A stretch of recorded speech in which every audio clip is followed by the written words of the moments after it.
ठंडा था। हर हर महादेव। और एक बार हर हर महादेव।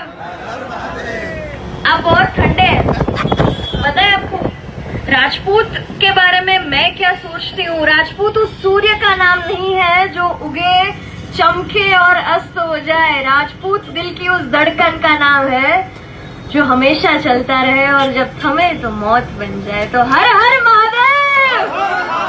हाँ, ये हुई बात। आज सभी मंचस्थगण और आप सभी के दिलों में बसने वाली माँ भगवती, माँ भवानी को राजकोट की, गुजरात की बेटी किन्नरी बा जाडेजा का सादर प्रणाम, शत शत वंदन। यहाँ पे सभी ने बहुत बातें की कि महाराणा प्रताप के बारे में, कि उनके जीवन से प्रेरणा लेनी चाहिए। क्या प्रेरणा लेंगे आप? क्या प्रेरणा लेंगे आप कि शमशेर निकाल के निकल पड़ो? नहीं, ये नहीं चाहिए। आज के जमाने में अगर महाराणा प्रताप जीवित होते तो वो भी यही कहते कि युवानों, शमशीर नहीं, ये कलम का जमाना है। धारी एक टेक एक इश्मिना निमनो ना न जिमनो ना मिश्र जेलो यवन उखेरो ना होती मुगलानी क्षत्र पुत्रिन को मिटाऊ ना तेलो फिरू जंगल में शिरकेश को उतारू ना सोहू प्रताप त्योलो नाम है प्रताप ने मेरो हो नहीं शांत जेलो दिल्ली गढ़ जारो ना। ये जोश के साथ जिन्होंने जिंदगी जी है वो यही कहते कि ये जमाना, ये समय पढ़ाई करने का, ये पढ़ लिख के आगे बढ़ने का समय है। हम देखते हैं कि शासन करने की सबसे अच्छी टेक्निक्स हमारे पास है, क्योंकि हमारे वंशज, हम जिनके वंशज हैं वो राजा महाराजा थे। लेजिस्लेशन, एडमिनिस्ट्रेशन, वो सारा ब्लड में है हमारे। फिर भी आज हम देखते हैं कि हमसे ज्यादा तो कोई और आईपीएस और आईएएस वगैरह बन रहा है। सिर्फ पॉलिटिक्स ही एक ऐसा मंच है जहाँ पे हमारी संख्या ज्यादा है, पर पढ़ाई करने की बात आती है तो क्यों हम बैकआउट कर जाते हैं? जवाब है आप में से किसी के पास कि क्यों बैकआउट कर जाते हैं? बहुत सारे कारण हैं। राजपूतों के पतन के लिए तीन श बहुत बड़े बताए गए हैं शास्त्रों में। पहला श, शिकार। शिकार का शौक रखने वाले राजपूतों ने कई बार अपना पतन मोल ले लिया था। दूसरा है शुरा, मतलब 9 बजने के बाद कमरा लॉक होता है, एक बाइट आता है, बाइटिंग आता है और हम लोग शुरू हो जाते हैं। वो शुरा, शराब।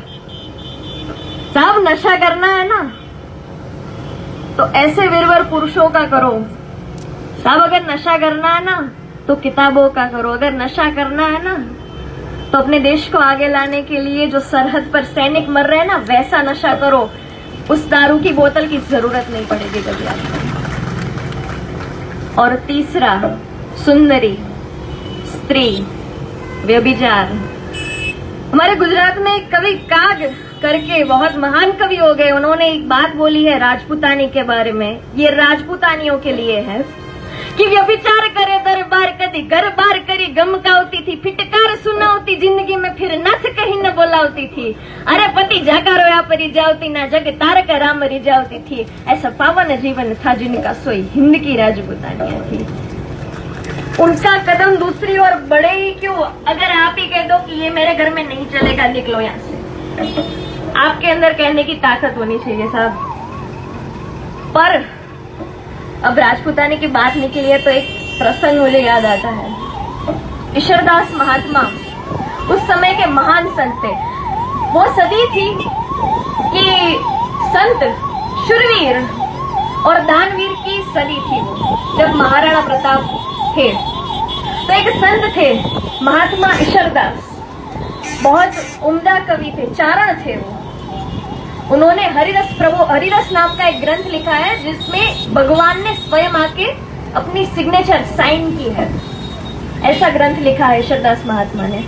वो राणा प्रताप से हल्दी घाटी की पहाड़ियों में मिलने आते हैं। राणा प्रताप कहते हैं कि मैं अगर मेवाड़ में शासन कर रहा होता और कविराज आप मुझसे मिलने आते तो मैं खुश होता, पर आज मैं इन पहाड़ियों में भटक रहा हूँ, एक भील का जीवन जी रहा हूँ, फिर भी आप मुझसे मिलने आए हैं तो मैं अपने आप को धन्य समझता हूँ। ईश्वरदास जी कह रहे हैं कि प्रताप, हम आपसे मिलने नहीं आए हैं, हम हमारी माँ अजबदेव पवार से मिलने आए हैं।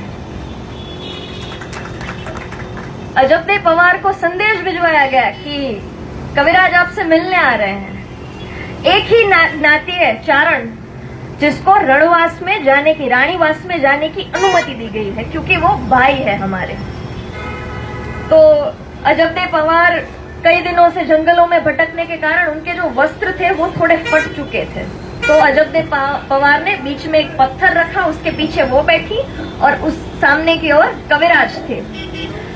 तो अजबदेव पवार को खम्मागणी किया कविराज ने, उन्होंने बलाइयां ली रानीसा ने, और तब ईश्वरदास जी के मुंह से एक बात निकली कि 3 बैर खाती थी वो आज 3 बैर खाती है, 3 बैर खाती थी वो आज 3 बैर खाती है, नंगन से जनाती थी वो आज नग्न जनाती है। अर्थ क्या है इसका, ये नहीं समझ में आएगा। अर्थ क्या है कि जो 3 समय का भोजन 56 भोग लेती थी वो आज 3 फल 3 बेर खा के अपनी जिंदगी का गुजारा कर रही है। जो आभूषणों से, नंगों से, अपने हीरो से, जवाहरातों से जड़ी हुई रहती थी, उसके शरीर पर जो कपड़ा है वो आज फट चुका है। अब आऊं मैं उस पॉइंट पे कि ये ओढ़ने में ना मैं शान समझती हूँ, ये ओढ़ने में मैं शान